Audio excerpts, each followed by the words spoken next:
Line TV big ನ್ಯೂಸ್ಗೆ ಸ್ವಾಗತ. ನಾನ್ ಸೀಮಾ ಬಂಗಾರಪ್ಪ. ಈಗಾಗಲೇ ರಾಜ್ಯದಲ್ಲಿ ಅತಿ ಹೆಚ್ಚು ಬಜೆಟ್ ಮಂಡಿಸಿರುವ ದಾಖಲೆ ಬರೆದಿರುವ ಸಿದ್ದರಾಮಯ್ಯ ಮಾರ್ಚ್ 6ರ ಶುಕ್ರವಾರದಂದು ದಾಖಲೆಯ 17ನೇ ಬಜೆಟ್ ಅನ್ನ ಮಂಡಿಸಲಿದ್ದಾರೆ. ಆದ್ರೆ ಬಿಜೆಪಿ ಎಂಎಲ್ಸಿ ಛಲವಾದಿ ನಾರಾಯಣಸ್ವಾಮಿ ಅವರು ಸಿದ್ದರಾಮಯ್ಯ ಅವರಿಗೆ ಬಜೆಟ್ ನ ಜಾದುಗಾರ ಎಂಬ ಬಿರುದನ್ನ ಕೊಡಬಹುದು ಅಂತ ಕೊಟ್ಟಿದ್ದಾರೆ. ಇದು ಸಾಲೋದಿಲ್ಲ ಅಂತ ಆರ್ ಅಶೋಕ್ ಒಂದ್ ಕಡೆ ವಾಗ್ದಾಳಿ ನಡೆಸ್ತಾ ಇದ್ದಾರೆ. ಇನ್ನು ವಿಪಕ್ಷಗಳ ಫೋನ್ ಟ್ಯಾಪಿಂಗ್ ಆರೋಪಕ್ಕೆ ಗೃಹ ಸಚಿವ ಜಿ ಪರಮೇಶ್ವರ್ ಖಡಕ್ ತಿರುಗೇಟನ್ನ ಕೊಟ್ಟಿದ್ದಾರೆ. ಇದೆಲ್ಲ ಒಂದು ಕಡೆ ಆದ್ರೆ ಬೇಳೂರು ಗೋಪಾಲಕೃಷ್ಣ ಅವರದ್ದು ಇನ್ನೊಂದು ಕತೆ. ಏನ್ ಕತೆ ಏನು ಎತ್ತ ಅಂತ ನೋಡ್ತಾ ಹೋಗೋಣ ಇಂದಿನ ಲೈನ್ ಬಿಗ್ ಅಪ್ಡೇಟ್ಸ್ ನಲ್ಲಿ. ಪವರ್ ಶೇರಿಂಗ್ ಫೈಟ್ ಮಧ್ಯೆ ಸಿಎಂ ಸಿದ್ದರಾಮಯ್ಯ 2026-27ನೇ ಸಾಲಿನ ಬಜೆಟ್ ಮಂಡನೆಗೆ ತಯಾರಿ ಬಹುತೇಕ ಪೂರ್ಣವಾಗಿದೆ. ಈಗಾಗಲೇ ರಾಜ್ಯದಲ್ಲಿ ಅತಿ ಹೆಚ್ಚು ಬಜೆಟ್ ಮಂಡಿಸಿರುವ ದಾಖಲೆ ಬರೆದಿರುವ ಸಿದ್ದರಾಮಯ್ಯ ಮಾರ್ಚ್ 6 ಶುಕ್ರವಾರದಂದು ದಾಖಲೆಯ 17ನೇ ಬಜೆಟ್ ಅನ್ನ ಮಂಡಿಸಲಿದ್ದಾರೆ. ಈ ಮೂಲಕ ರಾಜ್ಯದ ಇತಿಹಾಸದಲ್ಲಿ ಅತಿ ಹೆಚ್ಚು ಬಜೆಟ್ ಮಂಡಿಸಿರುವ ಕೀರ್ತನೆಗೆ ಸಿದ್ದರಾಮಯ್ಯ ಪಾತ್ರರಾಗಿದ್ದಾರೆ. ಹಣಕಾಸು ಸಚಿವರಾಗಿ ಒಟ್ಟು 7 ಬಜೆಟ್ ಮಂಡನೆ ಮಾಡಿದ್ದು, ಸಿಎಂ ಆಗಿ ಇದುವರೆಗೆ 9 ಬಜೆಟ್ ಮಂಡನೆ ಮಾಡಿದ್ದಾರೆ. 2023-24ರಲ್ಲಿ ಬಜೆಟ್ ಮಂಡನೆ ಮಾಡುವ ಮೂಲಕ ಸಿಎಂ ಸಿದ್ದರಾಮಯ್ಯ ಅವರು ರಾಮಕೃಷ್ಣ ಹೆಗಡೆಯವರ ಅತಿ ಹೆಚ್ಚು ಬಜೆಟ್ ಮಂಡನೆಯ ದಾಖಲೆಯನ್ನ ಮುರಿದಿದ್ರು. ಇನ್ನು ಬಜೆಟ್ ಮಂಡನೆಗೂ ಮುನ್ನ ಸಿದ್ದರಾಮಯ್ಯ ವಿವಿಧ ಇಲಾಖೆಗಳೊಂದಿಗೆ ಸಭೆ ನಡೆಸಿ ಅವಯವದ ಅಂತಿಮ ರೂಪುರೇಷೆಗಳನ್ನ ಸಿದ್ಧಪಡಿಸಿದ್ದಾರೆ. ಈ ಬಾರಿ ಬಜೆಟ್ನಲ್ಲಿ ಪಂಚ್ ಗ್ಯಾರಂಟಿ ಯೋಜನೆಗಳಿಗೆ ಮೊದಲ ಆದ್ಯತೆ ನೀಡುವುದರ ಜೊತೆಗೆ ರಾಜ್ಯದ ಆರ್ಥಿಕ ಹೊರೆ ಕಡಿಮೆ ಮಾಡುವ ನಿಟ್ಟಿನಲ್ಲಿ ಕೆಲವು ಯೋಜನೆಗಳ ಬದಲಾವಣೆಗಳು ಆಗಬಹುದು ಎಂಬ ಕುತೂಹಲಗಳನ್ನ ಮೂಡಿದೆ. ಮೂಲಸೌಕರ್ಯ ಅಭಿವೃದ್ಧಿ, ಶಿಕ್ಷಣ, ಕೃಷಿ, ಆರೋಗ್ಯ ಮತ್ತು ಸಾಮಾಜಿಕ ಕಲ್ಯಾಣ ಕ್ಷೇತ್ರಗಳಿಗೆ ಹೆಚ್ಚಿನ ಅನುದಾನ ನೀಡುವ ಸಾಧ್ಯತೆ ಇದೆ. ಕರ್ನಾಟಕ ಬಜೆಟ್ ಅಧಿವೇಶನವು ಮಾರ್ಚ್ 6ರಿಂದ ಮಾರ್ಚ್ 27ರವರೆಗೆ ನಡೆಯಲಿದ್ದು, ಒಟ್ಟು 14 ದಿನಗಳ ಕಾಲ ವಿಧಾನಸಭೆ ಮತ್ತು ವಿಧಾನ ಪರಿಷತ್ನಲ್ಲಿ ಚರ್ಚೆಗಳು ನಡೆಯಲಿವೆ. ಸಿಎಂ ಸಿದ್ದರಾಮಯ್ಯ ಅವರನ್ನ ಪ್ರಶಂಸೆ ಮಾಡಬೇಕು. 17 ಬಾರಿ ಬಜೆಟ್ ಮಂಡಿಸುವ ಅವಕಾಶ ಸಿಕ್ಕಿರುವುದು ಅವರೊಬ್ಬರಿಗೆ ಮಾತ್ರ. ಅವರಿಗೆ ಬಜೆಟ್ನ ಜಾದುಗಾರ ಎಂಬ ಬಿರುದನ್ನ ಕೊಡಬಹುದು. ಸಾಲ ಮಾಡುವುದೇ ಜಾದುಗಾರನ ಕೆಲಸವಾಗಿದೆ. ಈಗಂತ ಬಿಜೆಪಿ ಎಂಎಲ್ಸಿ ಛಲವಾದಿ ನಾರಾಯಣಸ್ವಾಮಿ ಹುಡುಕಿದ್ದಾರೆ. ಸಾಲ ಅನಿವಾರ್ಯ ಅನ್ನೋ ಮಾತನ್ನ ಅವರೇ ಒಪ್ಕೊಂಡಿದ್ದಾರೆ.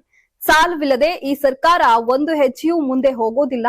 ನೀರಾವರಿಗೆ ಏನ್ ಕೊಡುಗೆ ಕೊಟ್ಟಿದ್ದೀರಿ? ಎತ್ತಿನ ಹೊಳೆಗೆ ಇನ್ನೂ ಪೂರ್ಣಗೊಂಡಿಲ್ಲ. ಬೆಂಗಳೂರು ನೀರು ಪೂರೈಕೆಗೆ ಏನು ಮಾಡಿಲ್ಲ. ರೈತರ ಪರಿಸ್ಥಿತಿಯನ್ನ ಅರ್ಥ ಮಾಡ್ಕೊಂಡಿಲ್ಲ. ದಲಿತ ಸಮುದಾಯಗಳು ಬೀದಿಗೆ ಬಿದ್ದಿವೆ. ಈಗ ಒಳ ಮೀಸಲಾತಿಗೆ ಹೋರಾಡ್ತಿವೆ. ಅದನ್ನ ಪರಿಹಾರ ಮಾಡೋಕ್ಕಾಗ್ತಿಲ್ಲ. ಕೋರ್ಟ್ಗೆ ವಿಷಯ ಮಂಡನೆ ಮಾಡಿಲ್ಲ. ಜನರು ಹಾಗೂ ನ್ಯಾಯಾಲಯದ ಕೈಗೆ ಸಿಕ್ಕಿಬಿದ್ದಿದ್ದೀರಿ. ಜನರ ಸಮಸ್ಯೆಗಳನ್ನ ಪರಿಹಾರ ಮಾಡುವ ಬದಲು ಇನ್ನಷ್ಟು ಉಲ್ಬಣ ಮಾಡಿ ಅವರ ತಲೆಗೆ ಕಟ್ಟಿ ಅವರ ನೆಮ್ಮದಿ ಕೆಡಿಸಿದ್ರಿಂದ ಜನರು ನಿಮ್ಮ ಬಗ್ಗೆ ಯೋಚಿಸ್ತಿಲ್ಲ. ಹೀಗಾಗಿ ನೀವು ನೆಮ್ಮದಿಯಾಗಿದ್ದೀರಿ. ನಾನು ಕೊಡೆ ನೀ ಬಿಡೆ ಅಂತ ಎಷ್ಟು ದಿನ ನಡೆಸ್ತೀರಾ? ಅಭಿವೃದ್ಧಿ ಶೂನ್ಯವಾಗಿದೆ. ಇಂಥ ಹೊತ್ತಲ್ಲಿ ಯಾವ ರೀತಿ ಬಜೆಟ್ ಕೊಡ್ತೀರಾ ಎಂದು ಛಲವಾದಿ ನಾರಾಯಣಸ್ವಾಮಿ ಪ್ರಶ್ನಿಸಿದ್ದಾರೆ. ಈ ಬಾರಿಯೂ ಮುಖ್ಯಮಂತ್ರಿ ಸಿದ್ದರಾಮಯ್ಯ 1.15 ಲಕ್ಷ ಕೋಟಿ ಸಾಲ ಮಾಡಿ ಬಜೆಟ್ ಮಂಡಿಸಲಿದ್ದಾರೆ. ಜನರ ಮೇಲೆ ತೆರಿಗೆಗಳ ಹೊರೆ ಹಾಕುವುದು ಖಚಿತ ಎಂದು ವಿಪಕ್ಷ ನಾಯಕ ಆರ್ ಅಶೋಕ್ ಟೀಕಿಸಿದ್ದಾರೆ. ಸಿದ್ದರಾಮಯ್ಯ ಎಂದರೆ ತೆರಿಗೆ ಹೇರುವ ರಾಮಯ್ಯ ಆಗಿದ್ದಾರೆ. ಈ ಬಾರಿ ಕೇಂದ್ರ ಬಜೆಟ್ನಲ್ಲಿ ಸಚಿವೆ ನಿರ್ಮಲಾ ಸೀತಾರಾಮನ್ ತೆರಿಗೆಗಳ ಹೊರೆಯನ್ನ ಕಡಿಮೆ ಮಾಡಿದ್ದಾರೆ. ಆದ್ರೆ ಸಿಎಂ ಸಿದ್ದರಾಮಯ್ಯ ತಿಂಗಳಿಗೆ 4ರಂತೆ ತೆರಿಗೆ ಹಾಕ್ತಾರೆ. ಈಗಾಗಲೇ 36 ತೆರಿಗೆಗಳನ್ನ ಜನರ ಮೇಲೆ ಹೇರಿದ್ದಾರೆ. ಚುನಾವಣೆಗೂ ಮುನ್ನ ಜನರ ಮೇಲೆ ಹೊರೆ ಹಾಕದೆ ಗ್ಯಾರಂಟಿ ತರುತ್ತೇವೆ ಎಂದು ಭರವಸೆ ನೀಡಿ ಈಗ ತೆರಿಗೆಗಳ ಹೊರೆಯನ್ನೇ ಹೇರಿದ್ದಾರೆ. ಸಿದ್ದರಾಮಯ್ಯನವರ ಅವಧಿ ಮುಗಿಯುವ ವೇಳೆ ಒಟ್ಟು ಸಾಲ 8 ಲಕ್ಷ ಕೋಟಿ ಮೀರಲಿದೆ. ಇದರಿಂದಾಗಿ ಆರ್ಥಿಕ ಶಿಸ್ತು ಮೀರಿ ಹೋಗುತ್ತಿದೆ. ಇದು ಅವರ ಕಣ್ಕಟ್ಟಿನ ವಿದ್ಯೆ. ಸಾಲ ಮಾಡಿ ಸರ್ಕಾರ ನಡೆಸಲು ಇವರೇ ಬೇಕಿಲ್ಲ. ರಾಜ್ಯದ ಆರ್ಥಿಕ ಪರಿಸ್ಥಿತಿ ಸುಧಾರಣೆಯಾಗಲಿದೆ ಎಂದು ಜನರು ಅಂದ್ಕೊಂಡಿದ್ದು ಸಂಪೂರ್ಣ ಸುಳ್ಳಾಗಿದೆ. ಮುಖ್ಯಮಂತ್ರಿ ಹುದ್ದೆಗಾಗಿ ಕಚ್ಚಾಟ ನಡೆಯುತ್ತಿದೆ. ಇಂತಹ ಸ್ಥಿತಿಯಲ್ಲಿ ಮಂಡಿಸುವ ಬಜೆಟ್ ಪ್ರಧಾನಿ ನರೇಂದ್ರ ಮೋದಿಯವರನ್ನ ಟೀಕಿಸುವ ಅಂಶಗಳಿರುತ್ತದೆ. ಕೇವಲ ಅಭಿಪ್ರಾಯ ಸಂಗ್ರಹಣೆ ಎಂಬುದನ್ನೇ ಸಾಧನೆಯಾಗಿ ಈ ಬಜೆಟ್ನಲ್ಲಿ ತೋರಿಸುತ್ತಾರೆ ಎಂದು ಆರ್ ಅಶೋಕ್ ವಾಗ್ದಾಳಿ ನಡೆಸಿದ್ದಾರೆ. ವಿಪಕ್ಷಗಳ ಫೋನ್ ಟ್ಯಾಪಿಂಗ್ ಆರೋಪಕ್ಕೆ ಗೃಹ ಸಚಿವ ಜಿ ಪರಮೇಶ್ವರ್ ಅವರು ಖಡಕ್ ತಿರುಗೇಟನ್ನ ಕೊಟ್ಟಿದ್ದಾರೆ. ಸರ್ಕಾರ ಯಾರ ಫೋನ್ ಅನ್ನು ಟ್ಯಾಪ್ ಮಾಡ್ತಿಲ್ಲ. ಎಚ್ಡಿಕೆ ಅಥವಾ ಬಿಜೆಪಿ ಬಳಿ ದಾಖಲೆ ಇದ್ರೆ ಕೊಡ್ಲಿ. ಯಾರ ಫೋನ್ ಟ್ಯಾಪ್ ಆಗ್ತಿದೆ ಅಂತ ದಾಖಲೆ ಇದ್ರೆ ಕೊಡ್ಲಿ ಎಂದು ಎಚ್ಡಿಕೆಗೆ ಮತ್ತು ಆರ್ ಅಶೋಕ್ಗೆ ಸವಾಲ್ ಹಾಕಿದ್ದಾರೆ. ಇನ್ನು ಒಳ ಮೀಸಲಾತಿ ಬಗ್ಗೆಯೂ ಪರಮೇಶ್ವರ್ ಸ್ಪಷ್ಟನೆ ಕೊಡುವ ಪ್ರಯತ್ನ ಮಾಡಿದ್ರು. ನೇಮಕಾತಿಯಲ್ಲಿ ಒಳ ಮೀಸಲಾತಿ ಗೊಂದಲದ ಬಗ್ಗೆ ಸಚಿವ ಸಂಪುಟದಲ್ಲಿ ಚರ್ಚಿಸಿ ತೀರ್ಮಾನಿಸಲಾಗುತ್ತದೆ. ಗೊಂದಲವಾಗಿರೋದ್ರಿಂದ ಸಮಸ್ಯೆ ಆಗಿದೆ. ಈಗ ಒಮ್ಮೊಮ್ಮೆ ಅಂತಿಮವಾಗಿ ಚರ್ಚಿಸಿ ಅದರಂತೆ ಮುಂದುವರಿಯುತ್ತೇವೆ. ಎಸ್ಸಿ ಸಮುದಾಯಕ್ಕೆ 17% ಒಳ ಮೀಸಲಾತಿ ಕೊಡುವ ತೀರ್ಮಾನ ಆಗಿತ್ತು. ಆದ್ರೆ ಅಲೆಮಾರಿಗಳಿಗೆ ಪ್ರತ್ಯೇಕ 1% ಕೊಡಿ ಅಂತ ಬೇಡಿಕೆ ಇದೆ. ಕೋರ್ಟ್ನಲ್ಲೂ 56% ಮೀಸಲಾತಿ ತಡೆ ಕೊಡಲಾಗಿದೆ. ಇದೆಲ್ಲ ದೊಡ್ಡ ಚರ್ಚೆ ನಡೆಸಿ ತೀರ್ಮಾನ ಮಾಡಬೇಕಾದ ವಿಚಾರ. ಭಿನ್ನಾಭಿಪ್ರಾಯಗಳು ಇದ್ದೇ ಇರ್ತವೆ. ಏನೇ ಇದ್ರೂ ಸಂಪುಟದಲ್ಲಿ ಚರ್ಚೆ ಮಾಡಿ ಎಲ್ಲರ ಹಿತಾಸಕ್ತಿ ನೋಡಿ ತೀರ್ಮಾನ ಆಗುತ್ತೆ. ಬಿಜೆಪಿ ಇದರಲ್ಲಿ ರಾಜಕೀಯ ಮಾಡ್ತಿದೆ. ಬಿಜೆಪಿಯವರಿಗೂ ಗೊತ್ತಿದೆ 56% ಮೀಸಲಾತಿ ಕೊಡೋಕ್ಕಾಗಲ್ಲ ಅಂತ. ಆದ್ರೆ ಬಿಜೆಪಿ ರಾಜಕೀಯ ಕಾರಣಕ್ಕೆ ಎಲ್ಲರನ್ನೂ ಪ್ರಚೋದನೆ ಮಾಡ್ತಿದ್ದಾರೆ. ಅವರ ರಾಜಕೀಯ ಮೇಲ್ನೋಟಕ್ಕೆ ಗೊತ್ತಾಗ್ತಿದೆ ಎಂದು ಪರಮೇಶ್ವರ್ ಅವರು ವಾಗ್ದಾಳಿ ನಡೆಸಿದ್ರು. ನಾಲಾಯಕ್ ಸರ್ಕಾರ, ಬೆಲೆ ಏರಿಕೆ ಇವರ 6ನೇ ಗ್ಯಾರಂಟಿ ಎಂಬ ಬಿವೈ ವಿಜೇಂದ್ರ ಟೀಕೆಗಳಿಗೆ ಸಚಿವ ಎಂಬಿ ಪಾಟೀಲ್ ಮಾತಿನಲ್ಲೇ ಗುದ್ದು ಕೊಟ್ಟಿದ್ದಾರೆ. ಅವರ ಪಕ್ಷದಲ್ಲೇ ಅವರನ್ನ ಯಾರು ಒಪ್ಪುತ್ತಿಲ್ಲ. ಯಡಿಯೂರಪ್ಪನವರ ಪುತ್ರ ವ್ಯಾಮೋಹದಿಂದ ಮೊದಲ ಬಾರಿಗೆ ಶಾಸಕರಾದವರನ್ನ ಅಧ್ಯಕ್ಷರನ್ನಾಗಿ ಮಾಡಿದ್ರು. ಅವರನ್ನ ಅಶೋಕ್ ಬೊಮ್ಮಾಯಿ, ಶೆಟ್ಟರ್ ಯಾರೊಬ್ರು ಒಪ್ತಿಲ್ಲ. 2 ಬಾರಿ ಅವರ ತಂದೆಯವರಿಗೆ ಮುಖ್ಯಮಂತ್ರಿ ಅವಧಿ ಕಂಪ್ಲೀಟ್ ಮಾಡೋದಿಕ್ಕೆ ಬಿಡ್ಲಿಲ್ಲ. ಇದು ನಾಲಾಯಕ್ ಸರ್ಕಾರ, ಮೊದಲು ಅದನ್ನ ನೋಡ್ಕೊಳ್ಳಿ ಎಂದು ಗುಡುಗಿದ್ದಾರೆ. ಇನ್ನು ಆಲಮಟ್ಟಿ ಡ್ಯಾಂ ಎತ್ತರಕ್ಕೆ ತೆಲಂಗಾಣ, ಆಂಧ್ರಪ್ರದೇಶದಿಂದ ವಿರೋಧ ವ್ಯಕ್ತವಾಗಿರೋದಕ್ಕೂ ಎಂಬಿಪಿ ಪ್ರತಿಕ್ರಿಯೆ ನೀಡಿದ್ದಾರೆ.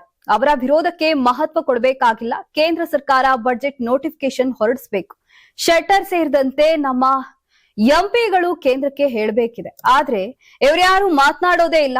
ನರೇಂದ್ರ ಮೋದಿ ಮುಂದೆ ಹೋಗೋದಕ್ಕೆ ಹೆದರ್ತಾರೆ ಎಂದು ಎಂಬಿ ಪಾಟೀಲ್ ಆಕ್ರೋಶ ಹೊರಹಾಕಿದ್ರು. ರಾಜ್ಯ ಕಾಂಗ್ರೆಸ್ ಸರ್ಕಾರದಲ್ಲಿ ದಿನೇ ದಿನೇ ಸಚಿವ ಸಂಪುಟ ವಿಸ್ತರಣೆ ಹಾಗೂ ಪವರ್ ಶೇರಿಂಗ್ ವಿಚಾರ ತಾರಕಕ್ಕೇರ್ತಿದೆ.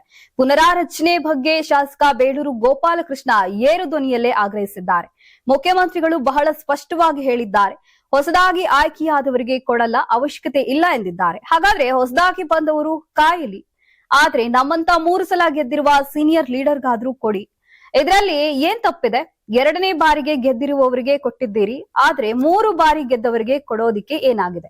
ಹಕ್ಕಿದೆ, ಕೇಳ್ತೀವಿ. ನಾನಂತೂ ಈ ಬಾರಿ ಸುಮ್ಮನೆ ಕೂರೋದಿಲ್ಲ. ನಾವೆಲ್ಲ ಯೋಚನೆ ಮಾಡಿದ್ದೀವಿ.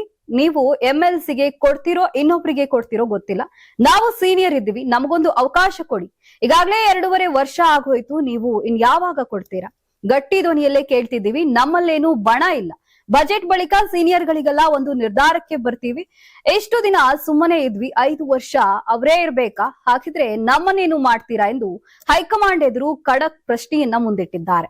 2028ಕ್ಕೆ ಸ್ಪಷ್ಟ ಬಹುಮತದೊಂದಿಗೆ ಬಿಜೆಪಿ ಸರ್ಕಾರ ಬರಲಿದೆ ಅನ್ನೋ ಬಿಎಸ್ವೈ ಹೇಳಿಕೆಗೆ ಶಾಸಕ ಬೇಳೂರು ಗೋಪಾಲಕೃಷ್ಣ ವ್ಯಂಗ್ಯವಾಡಿದ್ದಾರೆ. ಯಡಿಯೂರಪ್ಪನವರು ಮೊನ್ನೆ 84 ವರ್ಷದ ಹುಟ್ಟುಹಬ್ಬವನ್ನ ಆಚರಿಸಿಕೊಂಡಿದ್ದಾರೆ. ಆ ವೇಳೆ ಈ ರಾಜ್ಯ ಸರ್ಕಾರವನ್ನ ತೆಗಿಬೇಕು, ನೆಕ್ಸ್ಟ್ ನಾವು 150 ಸ್ಥಾನಗಳೊಂದಿಗೆ ಗೆದ್ದು ಬರ್ತೀವಿ ಅಂತ ಹೇಳಿದ್ದಾರೆ.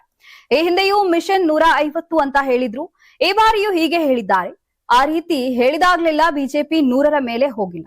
ಇದನ್ನ ಬರೆದಿಟ್ಕೊಳ್ಳಿ. ಯಡಿಯೂರಪ್ಪನವರೇ ಸಿಎಂ ಆಗ್ತೀನಿ ಎಂದಾಗ್ಲೂ ಬಂದಿಲ್ಲ. ಅವರ ಮೆಜಾರಿಟಿ ಬರಲ್ಲ. ಸುಮ್ನೆ ಗಾಳಿಯಲ್ಲಿ ಚೆಂಡು ಹೊಡೆಯೋದು ಬೇಡ. ಹಿರಿಯರಿದ್ದಾರೆ, ಅವರ ಬಗ್ಗೆ ಗೌರವ ಇದೆ. ನಮ್ಮ ಸರ್ಕಾರಕ್ಕೆ ಏನು ಮಾಡಲು ಆಗಲ್ಲ, ತೆಗೆಯೋದಕ್ಕೂ ಆಗಲ್ಲ.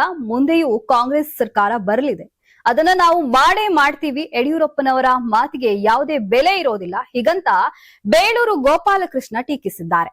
ಇದಿಷ್ಟು ಈ ದಿನದ ಲೈನ್ ಬಿಗ್ ಅಪ್ಡೇಟ್ಸ್ ಆಗಿತ್ತು. ನೋಡ್ತಾ ಇರಿ ಲೈನ್ ಟಿವಿ.